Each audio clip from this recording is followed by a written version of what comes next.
Assalamualaikum warahmatullahi wabarakatuh. Allahumma sholli ala Sayyidina Muhammad wa ala ali Sayyidina Muhammad.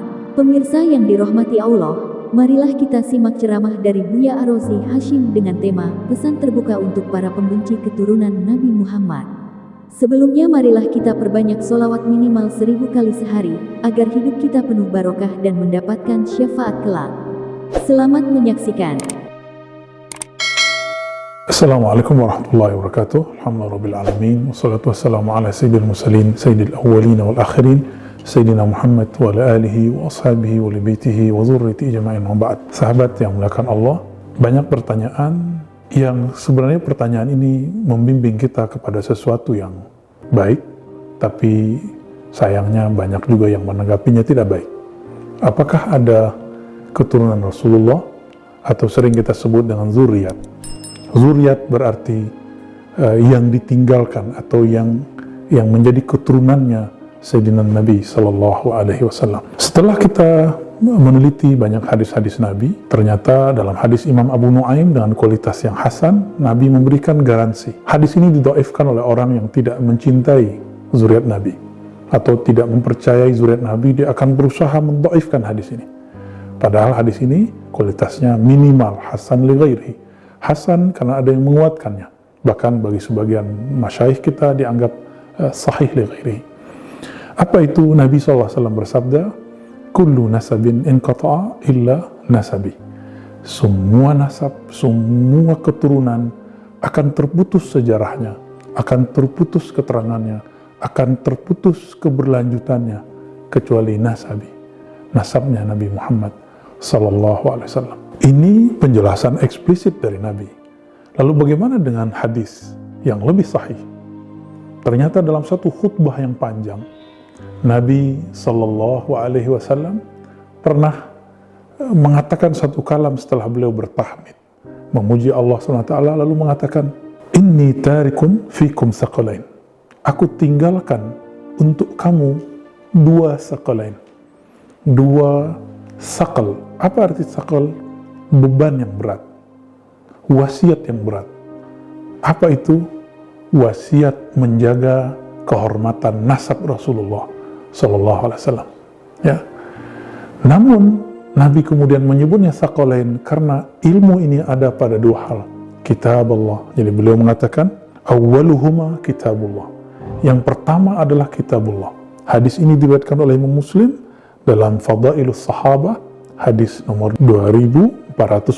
Apa kata Rasulullah SAW? Fihil huda wan nur. Yang pertama adalah kitabullah. Di dalamnya ada hidayah dan ada cahaya. Fakhudhu bi kitabillah wastamsiku bihi. Maka pegang eratlah, ambillah kitabullah dan jangan lepaskan. Wastamsiku bihi. Fahassa ala kitabillah wa raghaba fihi. Summa qala.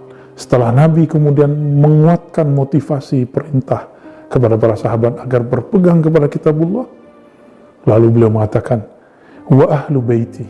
Yang kedua yang berat itu adalah ahlu bait Nabi Muhammad Sallallahu Alaihi Wasallam. Lalu beliau mengulang 3 kali, udzakirukumullah fi ahli baiti. Diulang kalimat ini 3 kali. Aku ingatkan kalian terhadap mengenai pentingnya menjaga kehormatan ahlu baitku. Lalu beberapa sahabat bertanya di pertengahan hadisnya, alaysa nisa'uhu min ahli baiti? Bukankah pasangan Nabi, istri Nabi adalah ahlu bait? Nabi mengatakan iya, tapi ahlu bait dalam kalimat hadis tadi itu khusus orang-orang yang diharamkan atau terlarang kita bersedekah kepada mereka. Hum alu Ali. Mereka adalah keluarga keturunan Ali. Alu Uqail, alu Ja'far, alu Abbas. Jadi 3-4 dari keluarga Nabi Sallallahu Alaihi Wasallam. Ya.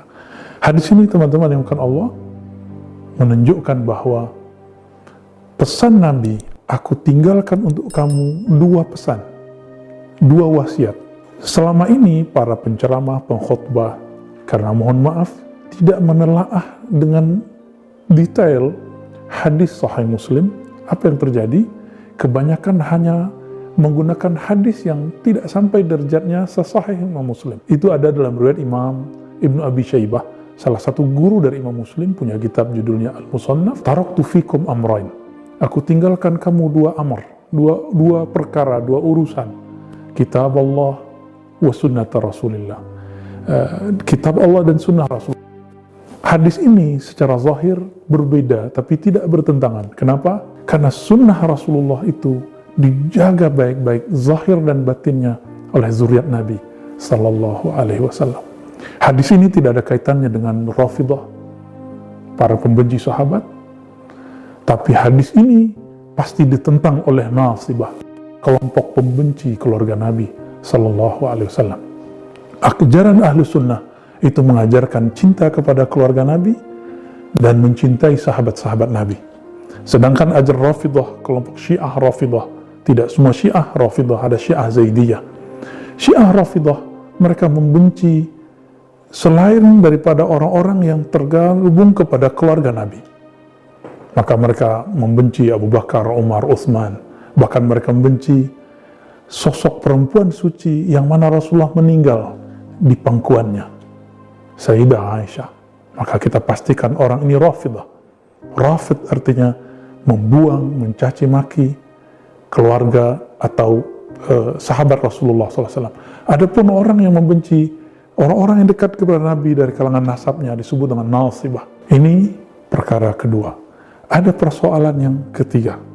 Kenapa muncul sebagian orang menentang keras tidak ada zuriat keturunan Rasulullah saat ini?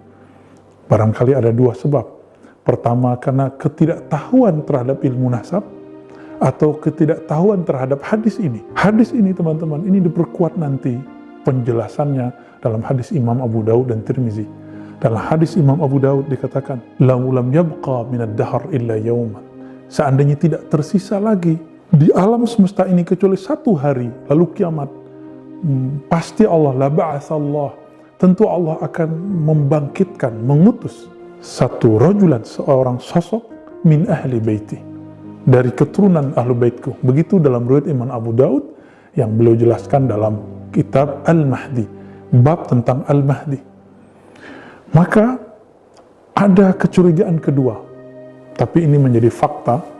Orang-orang yang membenci atau tidak percaya kepada zuriat Nabi Sallallahu Alaihi Wasallam, jika tadi karena ketidaktahuan, semoga Allah memaafkan. Tapi jika ada karena masalah ini, karena dia tidak mempercaya ada sosok Al-Mahdi, maka ini berbahaya. Dan salah satu fitnatul Dajjal, kekacauan yang ditimbulkan oleh Dajjal para pembohong yang luar biasa, dia akan mengatur pasukannya untuk membawa nama agama atau logika-logika pendek untuk membenci keturunan Rasulullah, atau menghembuskan isu-isu bahwa tidak ada keturunan Rasulullah SAW. Maka hati-hati, orang-orang yang mengatakan ini, dia sudah terkena kepada fitnatul Dajjal. Maka mari berdoa di akhir salat kita, Allahumma inna a'udzubika min fitnatil mahya wal mamat.